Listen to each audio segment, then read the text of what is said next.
East Palestine families still dealing with the mess left behind from a derailment 2 months ago. Some of them have been reporting health concerns. In a story you'll see on Just One Station, Kelly Kennedy takes us inside some of the testing being done to figure out what could be causing people to feel sick.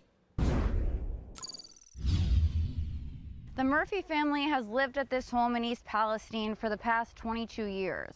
They have a farm, their family's here. They didn't plan on moving, but now because of this toxic train derailment, they just might. Their family's been sick, even their horses have been sick. So they had some independent testing done to try to figure out what's really going on. Norfolk Southern, your train may have crashed, but that derailed my life. After 2 months of living in fear and uncertainty, the Murphys are desperate.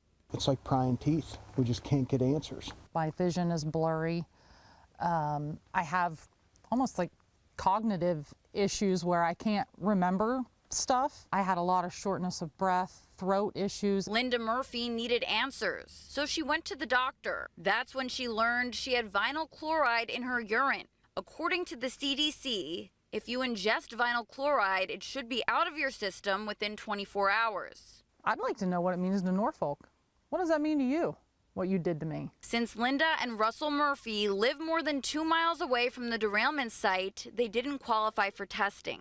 But after 2 months of unexplained medical symptoms, they called in Scott Smith, Chief Sustainability Officer at Eco Integrated Technologies, to do some independent testing. We have found the presence of a broad spectrum of dioxins and other benzene-related chemicals that are typical of oil spills. I met Smith at an EPA resource fair last month. Since the derailment, he's done testing at least 20 homes. Smith has been in more than 60 disasters. He's working with the EPA and sharing his data. The gutter is a great place to test. The EPA has done some soil testing too.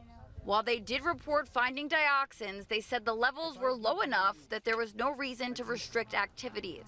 But that's not what Smith's team tells him. Why do you think the EPA is saying based off their testing everything's safe, yet your testing is telling a completely different story? My testing is about the presence of the dangerous chemicals. I have a great expert team around me of toxicologists, of OSHA experts, and they are coming back and saying these are the mere presence of these chemicals is a concern. You can't find what you don't look for, and you need to be thorough.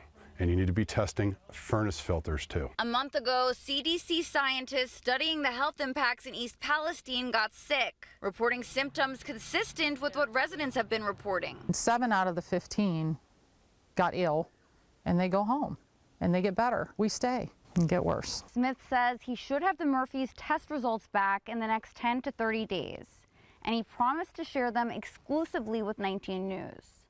We'll keep you updated as soon as we get them. Reporting in East Palestine, Kelly Kennedy, 19 News.